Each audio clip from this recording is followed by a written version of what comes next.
Welcome back to chapter number 4 of our series about house hacking in Milwaukee. In the previous chapters we have already covered the concept of house hacking. We spoke about different strategies you can apply. We covered funding and financing of your house hacking transaction. Today we're going to go into the nuts and bolts, and we are going to talk about the different types of duplexes that you are going to find in Milwaukee. If you have missed any of the previous chapters, I'm going to put a link up here so you can start with chapter number 1. Today we're talking about the different types of duplexes, and it's important for you to know the main categories because they all come with their individual set of attributes with their pros and cons. And by knowing the differences, you can make a strategic decision based on your personal preferences and finding out which one is the right one for you.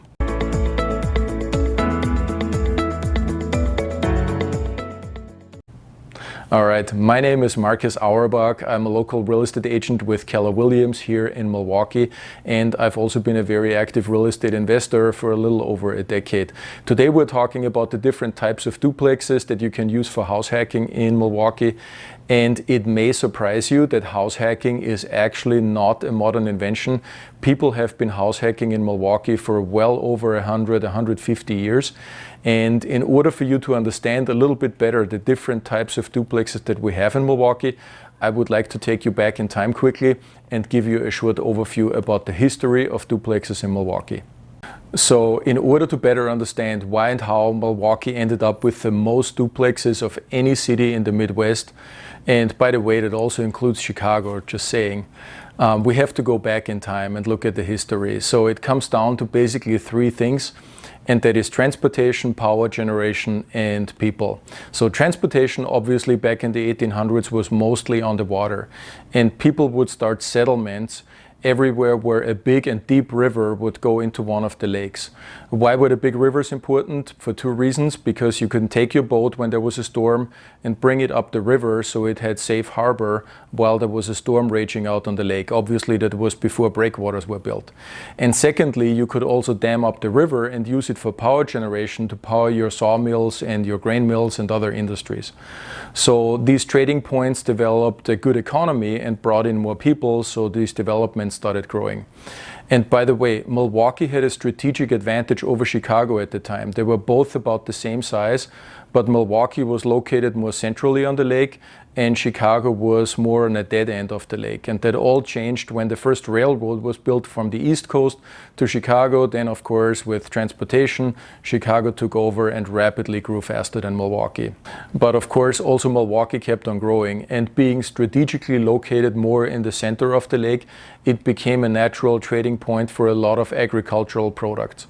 Milwaukee had the biggest grain exchange at the time, but also other agricultural products like dairy, meat, sausages, leather were a big industry. And of course, Milwaukee developed the beer brewing industry around those days. So the growing economy started bringing in more and more immigrants, most of them from Europe, and many of them were from Germany and from Poland. And the Germans and the Polish were very hardworking, but they were also very practical thinking, and they became the first house hackers. So they really invented the duplex, and they really invented house hacking in Milwaukee as a ways of not only having a home for the family, but also to generate an additional income for their own economic progress. And house hacking worked so well for these hardworking immigrants that in the early 1900s, so between 1900 and 1918, almost 60% of all new construction in Milwaukee was 2-family units. So looking back at the early 1900s, we really have 2 different types of duplexes that were developed. Those were the Polish flats and the German-style duplexes. The idea was the same, but the implementation, of course, was influenced by the cultural background of both the Polish and the Germans. The Polish settled mostly on the south side of Milwaukee, so in the area that is today the Lincoln Village east of Bayview, and of course the historic Mitchell Street district.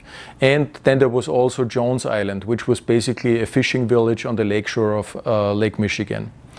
The Polish flat, as they called it, was basically a single-family home that got raised, and they put a brick or a block basement underneath it. And then they would move into the lower and rent the upper, more valuable space for income. Unfortunately, from today's point of view and for the purpose of house hacking, the Polish flats come with a number of disadvantages. Because they were using the basement for living space, you don't have enough room for mechanicals and for heating equipment. The ceilings are rather low, you usually have small and tiny windows, and many of these old Polish flats also have basement and foundation problems. Another big part of the Milwaukee population back in the early 1900s were, as you probably know, the Germans. They made up about 25%, and they like to settle more on the north side of Milwaukee and along the river, which is where today we find most of the German-style duplexes. They were usually built larger and with more architectural details. Also, the German-style duplexes followed a different concept than the Polish flats. They usually had a dedicated basement space for the mechanicals, followed by 2 main living units and an attic for additional storage. On a German-style duplex, the owner would traditionally reside on the first floor on the main floor. The second floor would traditionally be rented out, and this could happen one of 2 ways. Either they would rent out the entire unit with 2 or 3 bedrooms, or they would rent out the unit and separate out one of the bedrooms. And the interesting thing is you can still see this today, because as you walk up the stairs to the second floor, you usually encounter 2 front doors. One of them is leading into the unit, and one of them is a separate entrance to the front bedroom, which was rented out separately at the time. Alright, so we'll talk about the characteristics of duplexes some more in just a minute, but first let's move on in our timeline. So the economy started slowing down in the 1920s, and of course in the 1930s we started hitting the Great Recession, followed by World War II in the late 30s, which lasted until 1945. If you would look at an aerial map of Milwaukee around that time frame, you would see that big areas that we consider city today have been just agricultural farmland back then. So if you look at big parts of Wauwatosa, for example, or where Mayfair Mall is today, or at Glendale or at Brown Deer, all of that was just farmland and completely undeveloped. But that was about to change, because after World War II we were ready for another economic cycle, and a huge boom started in the 1950s. And something else happened in the 1950s. Automobiles became widely available, and that opened the door for the suburbanization of Milwaukee. So we saw a huge development in Milwaukee again, a huge growth spurt in the 1950s and in the 1960s, with a lot of single families and a lot of duplexes built in the suburbs of Milwaukee. These duplexes were built way different. They were lacking architectural detail, but they were built for size and for speed, and they were built to be very efficient and very economical. So of course today we take the mobility that comes from owning a car for granted. But I think it's remarkable that back in the 60s it was a change in transportation, which was the widespread introduction of an automobile to the general population, which led to the suburbanization of the city. And so by the end of the 1960s, that growth spurt came to an end, and the city has reached approximately the same footprint as we have today. And it left us with a total population of about 66,000 duplexes in Milwaukee County. Now, as of last year, 2020, we have sold about 1,600, which is a turnover rate of only about 2.4%. So that's about a quarter of the speed that we see typically single-family homes turnover. And I think that by itself is speaking volumes about the benefits that duplexes have for their owners. All right, this concludes our little Milwaukee history session. Now let's talk a little bit more about nuts and bolts and about the specific pros and cons that these individual types of duplexes have for a modern day house hack. So first, let's take a look on the classic 1920s Milwaukee duplex. The first thing you notice when you pull up to one of these buildings that they were very large, they were very stately looking with a ton of curb appeal, a lot of architectural details on the outside. And of course that comes also with the cost, because you have a lot of different materials, different textures on the outside. So if you're remodeling them, that is going to be a little bit more expensive. The other thing that you can see right away from the outside is that you typically have a very wide front porch, and typically 2 front doors. One leads into the main unit and the other one leads into a wide staircase going up to the second floor unit. Now when you go inside, you see that the ceilings are relatively tall, the living room and the grand room and the dining room are relatively big. The bedrooms are usually a little bit more on the smaller side. You see a lot of really nice woodwork on the inside. You see hardwood floors, usually oak, sometimes maple in the older ones. and very nice built-ins as well. As far as the room configuration, they came in 2-bedroom or 3-bedroom configuration. Typically the upper and the lower were about the same, but usually only with 1 bathroom per level. So it's very rare that you find one with a bath and a half. That's one of the downsides. The other thing is that they also came with smaller bedrooms and usually limited closet and storage space. People just didn't have that many clothes back then, I guess in the 1920s, so they were able to get by with smaller closets. Most of these duplexes were built by very, very skilled tradespeople. They knew what they were doing and they took the necessary time to really put the houses together in a quality way that will stand the test of time. Now, when you walk up to these duplexes, you notice that they usually sit a little bit higher over the street. That was necessary to achieve natural drainage because electric sump pumps were not around at the time. The basement was usually hand dug. The basement walls were made either from brick or from block. I would say from today's point of view, block is preferable because brick tends to get brittle over time and it's also a little bit sensitive to moisture, so it needs some repairs and some upkeeping once in a while. The structure itself was then framed up with very high quality timber.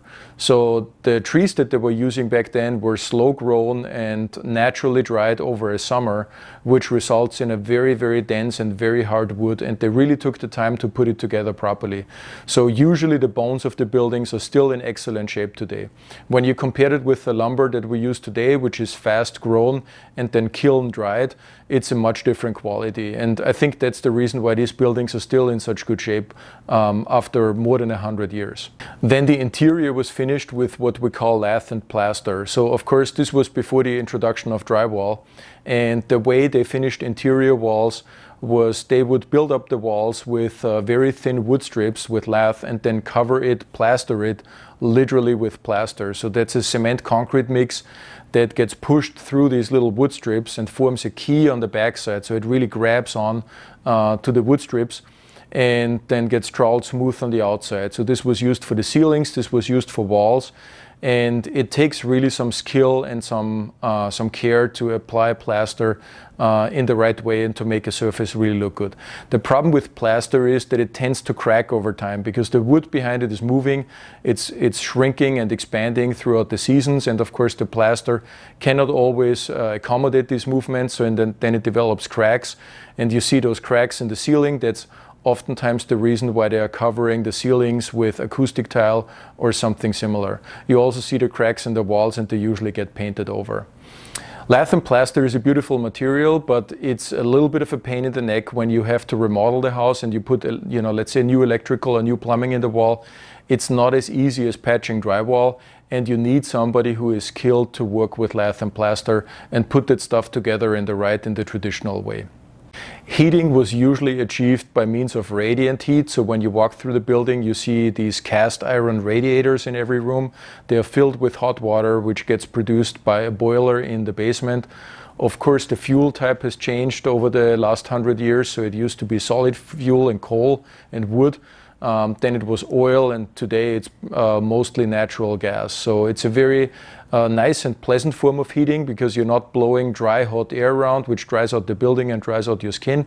So it's very pleasant, it's very efficient, but it has one big downside: you cannot cool the house. So for air conditioning, you have to use a window unit or a portable unit. Let's talk a little bit about the electric system. Most of the time it has already been upgraded to a more modern service panel with electric breakers. Once in a while we still discover these old style fuses that need to be replaced, or even some knob and tube wiring. And that of course can be a pain because you have to go inside all the walls, and as you've already heard, they are made with lath and plaster. On the outside you should usually see 2 service meters from We Energies, and then on the inside you have 2 separate service panels, one for each unit, so one serving the upper, one serving the lower unit. By the way, if you're getting good value out of this video, right now would be the perfect time to give it a thumbs up. I'll give you a second to do just that. Plumbing is usually very straightforward because you have only one kitchen and one bathroom, and they're right on top of each other. So all the plumbing lines go up in one cavity inside the walls, and you have very limited plumbing in those buildings. But as far as the plumbing materials, we usually encounter a broad mix of the original cast iron, some galvanized pipes, maybe some upgrades to copper, or even some modern upgrades to PVC and to PEX lines. In terms of water supply, you have one water line coming in from the street, which goes through the water horn and the city's water meter, which is where they're measuring how much water you're consuming. And then it splits off and services both units. So for a duplex, you have 2 electric bills, but you will only get 1 water and 1 sewer bill, which is for the entire building. So all in all, and in summary, I think we can say that these 1920s style duplexes are usually beautiful buildings with tons of charm and curb appeal, very well built and totally worth restoring it. But they come with one downside, because everything was custom built and on site and with old materials. The cost of remodeling and restoring things is usually a little bit higher. All right, next up, the 1960s style duplex. Very easy to spot because they have the curb appeal of a shoebox. A very efficient, very plain design, but with the big advantage, they're easy to work on and very cost effective to maintain. As we have discussed earlier, they were built in the 1960s, so that was the rise of the automobile and the suburbanization of Milwaukee. So you will find almost always plenty of off-street parking and a garage in the backyard, because that was really a hallmark of these buildings. That is sometimes an issue of these old 1920s duplexes, where you don't always have off-street parking and you don't always have a parking garage that comes with the building. So that's definitely a pro for the 1960s buildings. They come in 2 different configurations. The upper-lower is the most common configuration. Usually you have as well 2 front doors with the staircase leading to the upper unit. And that is important because here you can transport furniture, a king-size mattress or a sectional couch. You can easily transport upstairs for the upper unit as well. The other configuration that you see once in a while is a side-by-side configuration that is more rare, but the side-by-side has a huge advantage because it offers more privacy, because you do not have your neighbor on top of you, so you have more privacy. You don't hear the footsteps from somebody running around upstairs. When we look at the interior configuration, and regardless if we're talking about the upper-lower or the side-by-side, they're usually built in a 2-bedroom or 3-bedroom configuration per unit. But what is really nice, that while you have a minimum of 1 bathroom, many of them were built either with a bath and a half or sometimes even with 2 bathrooms. So that is a major differentiator to the old 1920s, where you always only have 1 bathroom per unit. The other big difference that you see is that the bedrooms have become now bigger because people have started actually spending more times in their bedrooms, and you have substantially more closet space. The interior architecture also started opening up a little bit more in these mid-century buildings. So you usually have a little bit of an open concept going on between kitchen and living room. They're more connected than they used to be back in the old 1920 style duplexes. The interior is usually very plain and very sparse. Again, very easy, low cost, efficient to maintain. The walls are made from drywall and 2x4s, so it's relatively easy to do upgrades and repairs because you can just patch a piece of drywall and put it right in. All the doors and the windows are not custom made anymore. They're all standard sizes, so you can go to Home Depot or Menards and just pick up a door and it will fit right in. So that's a major benefit. Also, when you look at mechanicals, basements were built from cinder block mostly, with the steel I-beam running down in the middle. You have now sump pumps instead of natural dewaterization of the basement and the foundation. You have an electric sump pump that is taking the water out of the basement, so that's a major differentiator. And then in terms of heating, you usually have 2 forced air units, and oftentimes also with air conditioners on the outside. So all in all, a lot more modern, but also not as much curb appeal, not as pretty to look at from the outside, but a lot more efficient and a lot easier to run and to maintain. The third major type of duplex that we absolutely need to discuss here, because we have so many of them in Milwaukee, is what I personally call a 1.5-plex. Now, this is not an official designation, this is just what I call them, but I think it gets the story across quite efficiently, because those are single family homes that at some point in time have been converted into a 2-family. So they just took a single family and separated out a second unit, usually for the upstairs. Now, the first thing that you notice when you look at the address, you will see that there is no 2 street numbers. It's usually only 1 street number, or sometimes you have 1 street number with the letter A designation at the end of it. So the tenant who is living upstairs got its own mailbox with letter A designation at the end. So access to the upstairs unit is usually through the back staircase, which unfortunately oftentimes is very narrow and makes it very difficult, sometimes impossible, to get large pieces of furniture like a king-size mattress or a sectional couch to the upstairs unit. The upstairs unit itself then is usually also smaller, so you have less square footage because you're already confined by the angles of the roof. Many times you see these slanted ceilings. The kitchen is sometimes a little bit more, smaller, improvised, I would like to say. So overall, the upstairs unit always provides a much smaller footprint and will bring in, if you use it for a house hack, also a lot less rent than the lower unit. Now, there's different ways you can play this, and this is not all disadvantages, because you can either live in the smaller upstairs unit, basically in the spirit of the old Polish flat. So you live in the smaller unit and you rent out the nicer, bigger downstairs unit for income. Or if you spin it the other way around and you live in the lower, you will have usually a very limited amount of people living upstairs. Typical, you have a single person or maybe a couple living upstairs. So with having a smaller family living upstairs, you also have a lot less noise and traffic and people around. And even though the rental income is lower, that might be an advantage to consider. So it depends a little bit how you want to look at it. But you have to understand that a single family converted into a duplex feels and lives very differently than a building that was designed by an architect to be a two-family house. All right, there you have it. Those are the most common types of duplexes that you will find in the Milwaukee market. And just in case if you were wondering, there is not really one single best type of duplex for house hacking. They all have their own advantages and disadvantages, their pros and cons, and it really comes down to your budget, to your preference in location, and to your personal preferences on how you want to live, quite frankly. I hope you got good value out of this video. If you did, then please give it a thumbs up. And if you have any questions or comments, please post them right below here. I usually try to respond to comments within 24 hours. And of course, you can also send me a personal email. So that's all I had for you today. Stay tuned for the next chapter. We are going to talk about everything you need to know about landlording and managing your tenant in a house hack situation. So thank you very much for watching, and I'll see you next time.